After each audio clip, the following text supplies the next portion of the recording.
Mesdames, Messieurs, bonsoir, bienvenue dans ce journal. Voici les titres de ce 25 novembre. Les premiers flocons de l'hiver sont tombés sur la région centre ce matin, de la neige mouillée mais qui a laissé une fine pellicule hors des villes. Pas de quoi provoquer cependant un affolement des services de voirie. Mais ceci reste en veille car le froid doit s'intensifier dans les prochains jours selon Météo France. La journée contre les violences faites aux femmes, elles sont de plus en plus nombreuses à porter plainte contre des agresseurs qui sont bien souvent connus des victimes. 377 plaintes ont été déposées en Indre-et-Loire, le département qui expérimente depuis un an un dispositif d'accueil pour ces femmes violentées.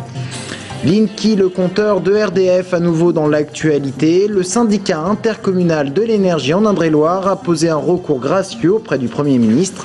Le syndicat souhaite stopper la diffusion de ce nouveau compteur qui fait polémique. L'hiver a pris quelque peu d'avance. Les premiers flocons sont tombés ce matin dans la région. La neige était bien mouillée, mais elle a quand même tenu hors agglomération. Cela dit, aucun engin de salage n'est sorti, mais les services de voirie sont en veille pour les prochains jours, car le froid devrait s'intensifier et de nouvelles précipitations arriver. Galpoulin. Une pluie silencieuse et blanche qui n'aura pas manqué d'intriguer les Tourangeaux. Mais si en centre-ville, l'épisode neigeux restera plutôt anecdotique, au nord de Tours, où les températures flirtaient avec le zéro, un léger tapis s'était formé par endroits. Un phénomène qui, même s'il n'est pas fréquent, n'est pas rare pour un mois de novembre et qui nous annonce un épisode aux allures bien hivernales. On a un flux de nord, on a une situation bien établie qui fait que l'air froid coule sur la France du nord et les températures vont chuter tout doucement pour arriver en dessous de zéro. Donc les jours à venir vont osciller entre -2 et 0 et 1 degré l'après-midi, voire encore plus froid après le week-end. Ainsi, de nouvelles averses de neige pourraient intervenir cette nuit ou encore samedi. Les équipes de voirie de la ville de Tours sont donc sur le qui-vive. Depuis le 15 novembre, le plan de viabilité hivernale a été déclenché et ces dernières heures, on était particulièrement attentifs aux prévisions météorologiques. Oui, mais le problème, c'est qu'on a aussi un vent qui vient d'ouest. Plein ouest. On a un vent qui vient d'ouest, donc qui n'amène pas forcément du froid. Donc qui réchauffe, qui est un peu sud-ouest, donc qui réchauffe. En fait, là, on est dans une situation assez compliqué parce que la question c'est de se dire est-ce qu'on sort pas. Donc ce matin on aurait plutôt tendance à dire on va sortir et puis le bulletin de 16h23 nous dit on n'a pas à sortir. Pourquoi? Parce que il pourra y avoir quelques averses de neige, le sol est encore est non gelé donc ça tiendra pas, on sera en température positive.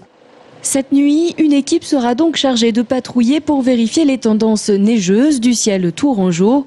Et en cas de nécessité, certains axes comme les ponts, l'avenue de la Tranchée et les voies de bus seraient alors salés en priorité. Mais pour l'instant, on est encore très loin des neiges qui l'année dernière avaient surpris tous les Tourangeaux. En bref, une employée de 22 ans d'un établissement de santé est accusée d'avoir dérobé différentes affaires de patients. 6 victimes ont été recensées, principalement des personnes âgées. C'est le vol d'une carte bleue d'une personne décédée, suivi d'un retrait d'argent qui a permis de remonter jusqu'à cette personne. On ne connaît pas le nom de l'établissement. L'employé comparaîtra devant le tribunal correctionnel de Tours le 20 juin prochain.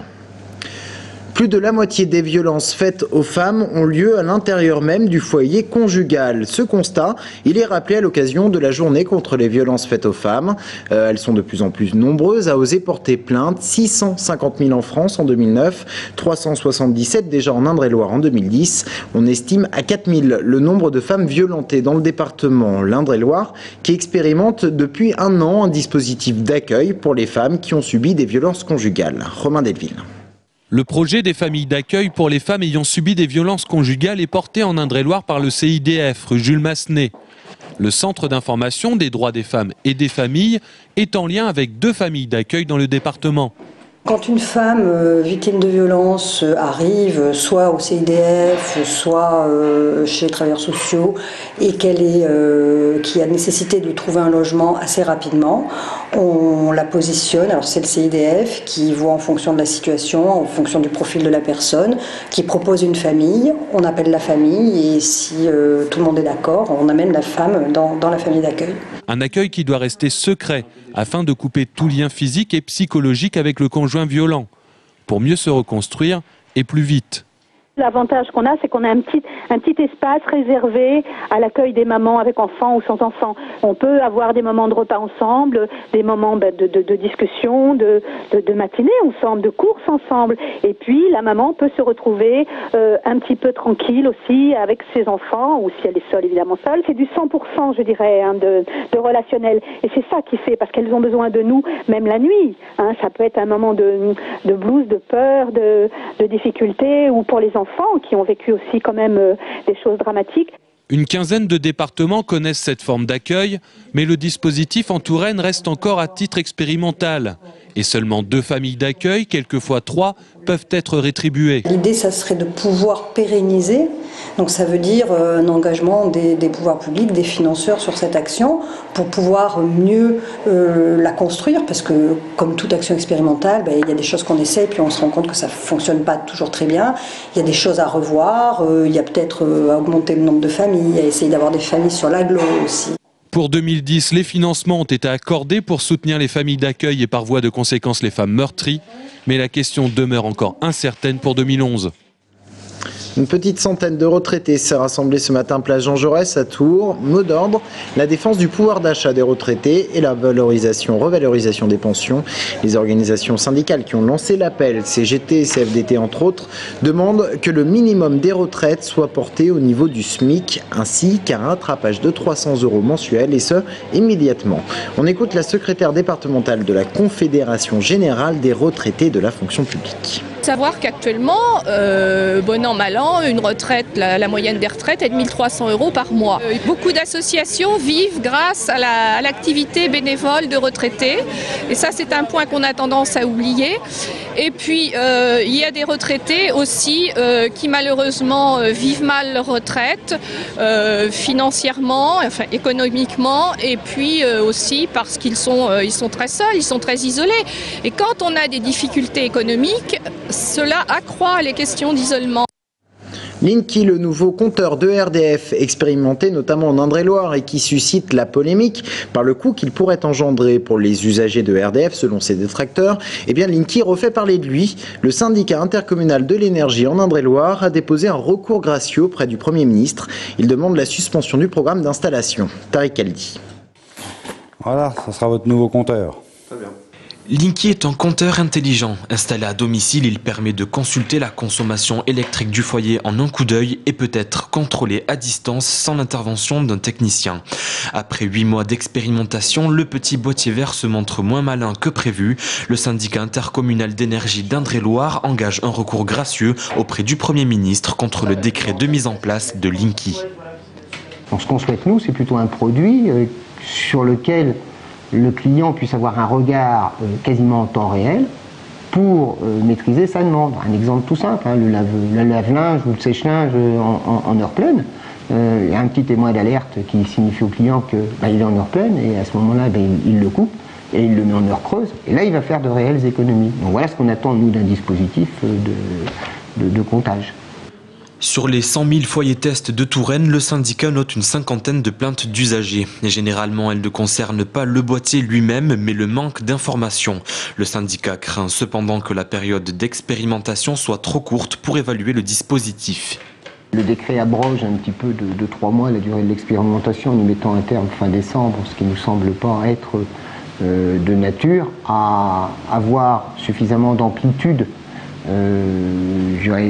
sur la durée de l'expérimentation, avec un hiver qui peut être rigoureux ou pas rigoureux, on le verra, mais qui permet d'intégrer suffisamment de données pour avoir une vraie réponse objective sur retour d'expérimentation qu'on est en droit d'attendre.